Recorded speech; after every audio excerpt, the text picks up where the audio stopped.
News Kannada ವಾಹಿನಿಗೆ ಸ್ವಾಗತ. ಕರ್ನಾಟಕ ರಕ್ಷಣಾ ವೇದಿಕೆ ಪ್ರವೀಣ್ ಶೆಟ್ಟಿ ಬಣದ ವತಿಯಿಂದ ದಾಂಡೇಲಿಯಿಂದ ಬೆಂಗಳೂರಿಗೆ ರೈಲು ಪ್ರಾರಂಭಿಸಲು ಮನವಿ.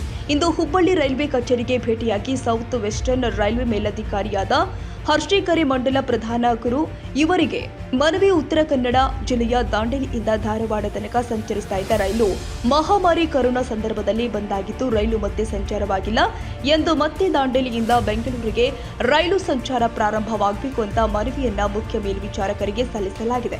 ಅಲ್ಲದೆ ದಾಂಡೇಲಿ ನಗರದ ವಿವಿಧ ಸಂಘಟನೆಗಳು ಮನವಿ ಸಲ್ಲಿಸಿ ಪ್ರತಿಭಟನೆ ಕೂಡ ಮಾಡಲಾಗಿದೆ.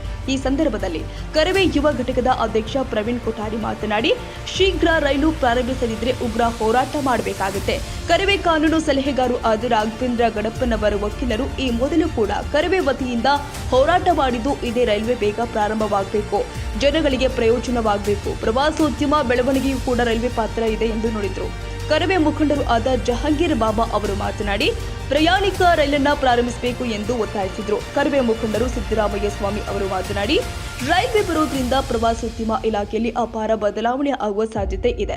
ನಮ್ಮ ಭಾಗಕ್ಕೆ ರೈಲ್ವೆ ಸಂಚಾರ ಬೇಕೇ ಬೇಕು ಅಂತ ಹೇಳಿದ್ದಾರೆ. ಇನ್ನೋರ್ವ ಕರವೇ ಮುಖಂಡರು ಆದ ಸಂದೀಪ್ ಭಂಡಾರಿ ಅವರು ಮಾತನಾಡಿ, ನಮ್ಮ ಭಾಗಕ್ಕೆ ರೈಲ್ವೆ ಬೇಕೇ ಬೇಕು, ಇಲ್ಲವಾದರೆ ಮುಂದಿನ ದಿನದಲ್ಲಿ ಹುಬ್ಬಳ್ಳಿಯ ರೈಲ್ವೆ ಕೇಂದ್ರ ಕಚೇರಿ ಮುಂದೆ ಸತ್ಯಾಗ್ರಹ ಮಾಡೋದು ಖಚಿತ ಅಂತ ಹೇಳಿದ್ದಾರೆ. ಉತ್ತರ ಕನ್ನಡ ಜಿಲ್ಲೆಯ ದಾಂಡೇಲಿ ನಿಲ್ದಾಣಕ್ಕೆ ಕೊರೋನಾ ಮತ್ತು ಟ್ರೈನ್ ಬರ್ತಾ ಇತ್ತು. ಕೊರೋನಾ ಸಂದರ್ಭದಲ್ಲಿ ಬಂದಾಗಿರ್ತಕ್ಕಂಥ ಟ್ರೈನು, ಪ್ಯಾಸೆಂಜರ್ ಟ್ರೈನು ಅದು ಮತ್ತೆ ಸ್ಟಾರ್ಟ್ ಆಗಿಲ್ಲ. ವಿಪರ್ಯಾಸ ಅನ್ನೋ ರೀತಿ ಒಳಗೆ 4-5 ವರ್ಷ ಹೋದ್ರೂ ಕೂಡ ಸ್ಟಾರ್ಟ್ ಆಗಿಲ್ಲ. ದಾಂಡೇಲಿಯ ಒಂದು ಸಮಸ್ತ ಜನ, ವಿವಿಧ ಸಂಘಟನೆಗಳು ಸಾಕಷ್ಟು ಹೋರಾಟವನ್ನು ಮಾಡಿದವು. ಅದರ ಬಗ್ಗೆ ವಿವಿಧ ಸಂಘಟನೆಗಳು ಸ್ಥಳೀಯವಾಗಿ ಹಾಗೂ ಮತ್ತು ಇಲ್ಲಿ ಹುಬ್ಬಳ್ಳಿಗೆ ಬಂದರೂ ಕೂಡ ಮನವಿಯನ್ನು ಕೊಟ್ಟಿದ್ದಾರೆ. ಆದರೂ ಕೂಡ ಇವತ್ತಿನವರೆಗೂ ಕೂಡ ಅದು ಸ್ಟಾರ್ಟ್ ಆಗಿಲ್ಲ. ನಾವು ಇವತ್ತಿನ ದಿವಸ ಸಾಹೇಬರು ಬಂದಾರ ಅಂತ ಹೇಳ್ಬಿಟ್ಟು ನಾವು ತಿಳ್ಕೊಂಡು ಅವ್ರ ಹತ್ರ ಸಾಹೇಬ್ರ ಹತ್ರ ನಾವು ಮನವಿ ಮಾಡಲಿಕ್ಕೆ ಕರ್ನಾಟಕ ರಕ್ಷಣಾ ವೇದಿಕೆ ಪ್ರವೀಣ್ ಶೆಟ್ಟಿ ಬಣದ ವತಿಯಿಂದ ನಾವು ಉತ್ತರ ಕನ್ನಡ ಜಿಲ್ಲೆಯ ವತಿಯಿಂದ ಬಂದು ಇವತ್ತಿನ ದಿವಸ ನಾವು ಮನವಿ ಮಾಡಿಕೊಳ್ತಾ ಇದ್ದೀವಿ.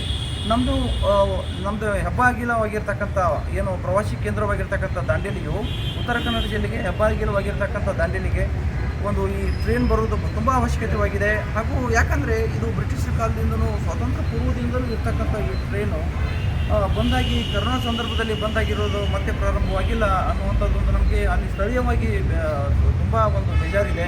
ಅದು ನಮಗೆ ಪ್ರಾರಂಭವಾಗಬೇಕು. ಯಾಕಂದರೆ ಅದು ಪ್ರವಾಸಿ ಕೇಂದ್ರಕ್ಕೆ ಇನ್ನಷ್ಟು ಮೆರುಗು ಕೊಡಬೇಕು ಅಂದರೆ ಇದು ಪ್ರಾರಂಭವಾಗಬೇಕನ್ನುವಂಥ ಉದ್ದೇಶ ನಮಗೆ ಸಾಕಷ್ಟಿದೆ. ಆದ್ದರಿಂದ ಏನು ಉತ್ತರ ಕನ್ನಡ ಜಿಲ್ಲೆಯ ಬಹುತೇಕ ಜನರ ಒಂದು ಇದು ಕನಸಿದೆ, ಇದನ್ನು ಈಡೇರಿಸಬೇಕಂತ ಹೇಳ್ಬಿಟ್ಟು ಇವತ್ತಿನ ದಿವಸ ಸಾಹೇಬರ ಹತ್ರ ಮನವಿ ಮಾಡ್ಕೊಂಡಿದ್ದೀವಿ.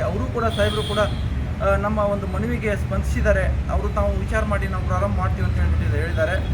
ಆದ್ದರಿಂದ ನಮ್ಮ ಯುವ ಘಟಕದ ಅಧ್ಯಕ್ಷರು ಪ್ರವೀಣ್ ಕೊಠಾರಿ ಅವರು ಮಾತಾಡಬೇಕಂತ ವಿನಂತಿ. ಈಗ ನೀವು DRMಗೆ ಮನವಿ ಪತ್ರ ಸಲ್ಲಿಸಿದ್ರಲ್ಲ, ಇದಕ್ಕೇನಂತ ಉತ್ತರ ಸಿಕ್ಕಿದೆ ನಿಮಗೆ? DRM ಸಾಹೇಬರು ಹೇಳಿದರು, ಆದಷ್ಟು ನಾನು ತಯಾರಿಯಲ್ಲಿದ್ದೀನಿ, ಟ್ರೈನ್ ಆದಷ್ಟು ಬೇಗ ಚಾಲೂ ಮಾಡಬೇಕು ಹೇಳಿದ್ದಾರೆ, ಆಲೋಚನೆ ನೀಡಿದ್ದಾರೆ. ಬಟ್ ಆಲೋಚನೆ ಹಾಗೆ ಇರಬಾರ್ದು, ಕೆಲಸಕ್ಕೆ ಅವ್ರು ಮಾಡಬೇಕು ಅಂತೇಳಿ ನಾವು ಅವ್ರ ಹತ್ರ ಮನವಿ ಮಾಡ್ಕೊಂಡಿದ್ದೀವಿ. ಈಗ ನಮ್ಮ ಇದು ಹೋರಾಟದ 2ನೇ ಹಂತ ಇದು. ನಾವು 1ನೇ ಹಂತ ದಾಂಡೇಲಿಯಲ್ಲಿ ಮಾಡಿದ್ವಿ. ಈಗ 2ನೇ ಹಂತ, ಈಗ 3ನೇ ಹಂತ ಈಗ ನಾವು ಉಗ್ರವಾಗಿ ಹೋರಾಟ ಮಾಡುವಂಥ ಒಂದು ವಿಚಾರಣೆ ಮಾಡಿದ್ವಿ. ಆ ವಿಚಾರಣೆಗೆ ನಮ್ಮ ಮಾನ್ಯ ರೈಲ್ವೆ ಇಲಾಖೆಯವರು ಅವಕಾಶ ಮಾಡಿಕೊಡಬಾರ್ದು, ಆದಷ್ಟು ಬೇಗ ನಮ್ಮ ರೈಲ್ವೆಯನ್ನು ಚಾಲೂ ಮಾಡಿಕೊಡ್ಬೇಕು ನಾನು ವಿರೋಧಿಸಿಕೊಂಡಿದ್ದೇನೆ. ಇದೇ ಸಂದರ್ಭದಲ್ಲಿ ಮಂಜುನಾಥ್ ನಾಯರ್ ಮತ್ತು ಬಸವರಾಜ್ ಎನ್ ಹಾಜರಿದ್ದರು.